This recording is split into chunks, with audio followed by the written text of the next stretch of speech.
Hi, this is Scott Garibay, and we got to talk about the Amy Klobuchar dropout. Oh my gosh. Things are happening so fast. So, of course, right now, today, it is Super Tuesday, right? And people are going to about to start voting. Now, you already have my predictions for Super Tuesday. I made the foolhardy, bold choice of predicting it like on Friday, and the world flipped over between then and now. So my prediction is actually my prediction could be spot on. Who knows? Like, because people can still vote for you even if you dropped out, because they might not have heard you dropped out because you dropped out 4 minutes before people started voting. What the heck?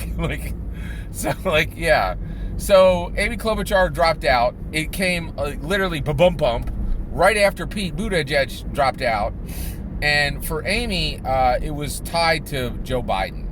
And so I talked with Pete Buttigieg about the room where it happened and the idea of political influence. So I think there was absolutely political influence involved in Amy Klobuchar's dropout of the 2020 primary race.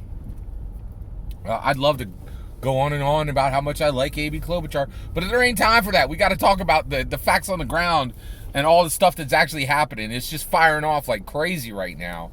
There ain't enough time in the day to cover all this. It's crazy. I do a video every day, and I can't cover all the insane events that are happening with politics right now. It's amazing to me.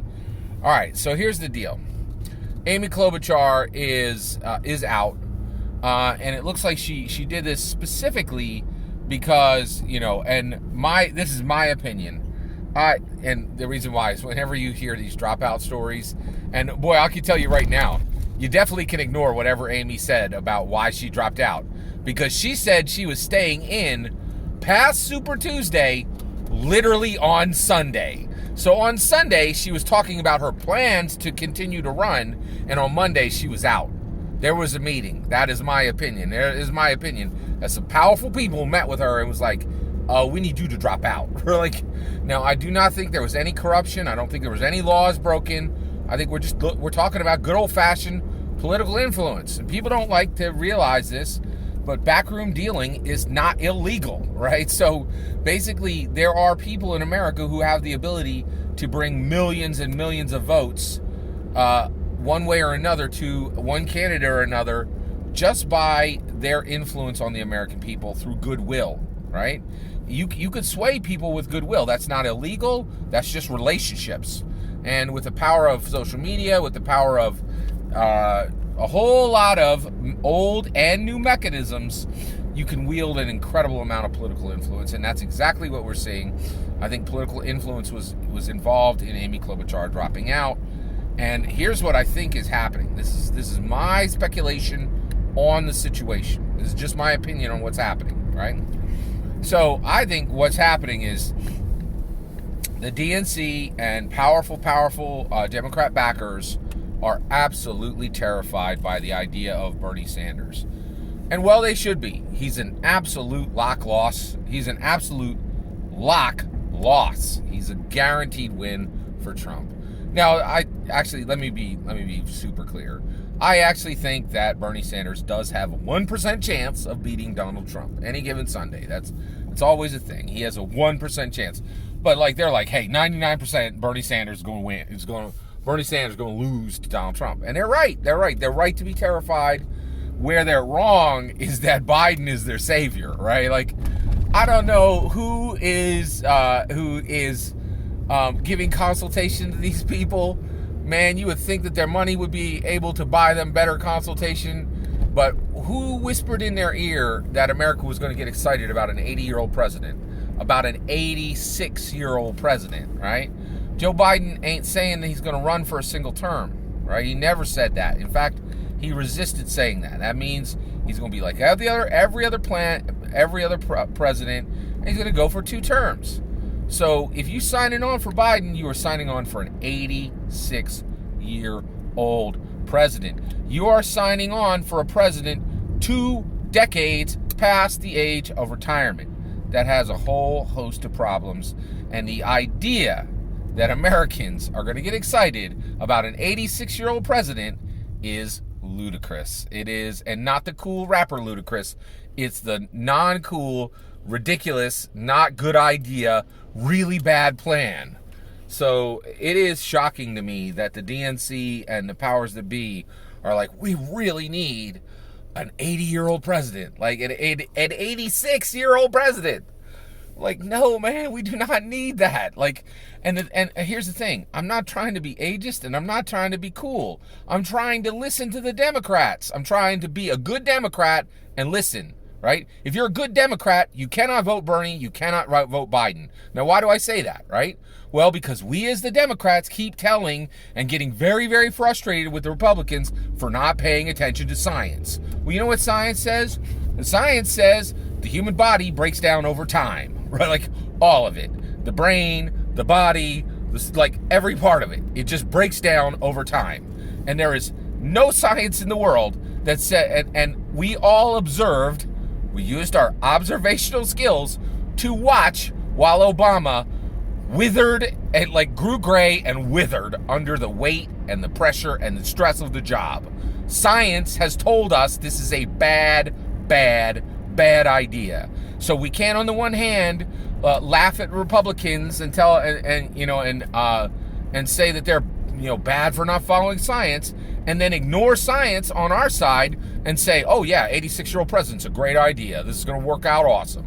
No, it's not going to work out awesome. It's really not, Like, here's a good one. Right, like if you're 80 years old, maybe you need to go over to China to visit with the Chinese people to do like a trade deal. Okay, you see where I'm going with this? Like, it's not a good idea to have an 86-year-old president. It's just like, and I hear that people are like, age is a number. 86 is a really high number, right? Like that's like, it's 2 decades past the age of retirement. This is just, all I'm doing is holding up the banner of logic and science. And those are supposed to be Democrat values. This is bad. This is so bad. All right, so Amy Klobuchar, somebody met with her, clearly, right? Because she was saying on Sunday, oh, I'm going through, man. Are you kidding? Yeah, of course I'm going to be running. Monday, she's like, I'm out. Like, there was a room where it happened. Check the Hamilton song. I'm telling you, something happened. People met, right? Like, yeah, it happened. So, it's, wow. I can't believe how fast this stuff is happening. I am going to miss Amy Klobuchar, and I will tell you right now, it makes absolutely no sense in the world for her to drop out. None. It makes no sense. She's not losing to Elizabeth Warren. She has 7 delegates. Elizabeth Warren has 8 delegates. You're not getting beat if you're getting beat by 1 delegate, right? Like, that's like, come on, right? Amy Klobuchar could have soundly defeated Elizabeth Warren. I think she was already doing it. All right, and it's just really, really sad, and also it just seems so out of character for Amy. I really thought she was a fighter. I will tell you right now, I'm getting incredibly frustrated with these quitters. I do not like quitters. I do not like surrenderers. I do not like people who give up. I do not like seeing this, right? And honestly, I was just hurt and frustrated and deeply wounded when Andrew Yang quit. I don't feel the same way with Pete. Like, it seems like quitting is kind of in his DNA. I don't know. That doesn't seem like a big surprise to me. But it does surprise me with Amy Klobuchar, right? Like, she seems like somebody's going to go the distance. And I really thought she was going to go the distance. And this is deeply, deeply disappointing. And it seems like it's truly inconsistent and truly inconsistent with her own DNA, her own, like,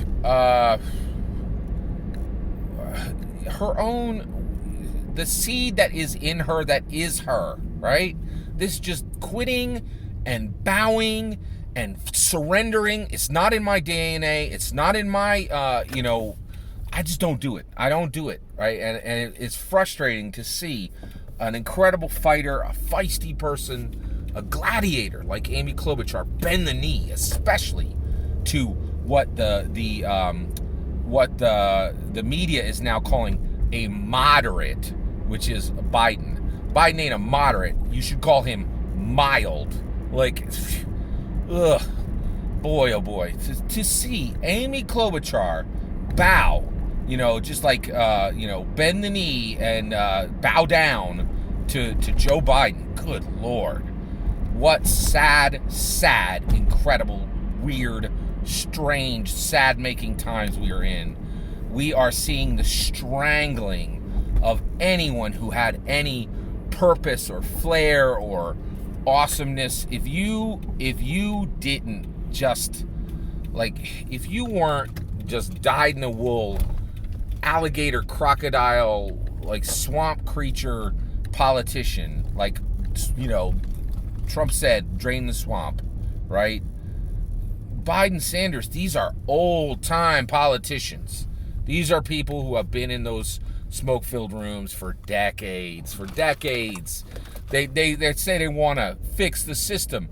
They've been in the system for 30 years. And if they didn't fix it then, what on earth makes anybody think they're going to fix it now? They ain't.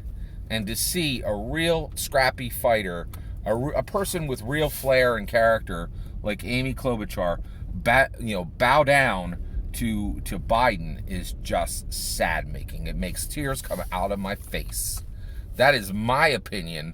I'd love to hear what you think of these shocking events. Please let me know. Please consider liking and subscribing and have a wonderful millennium.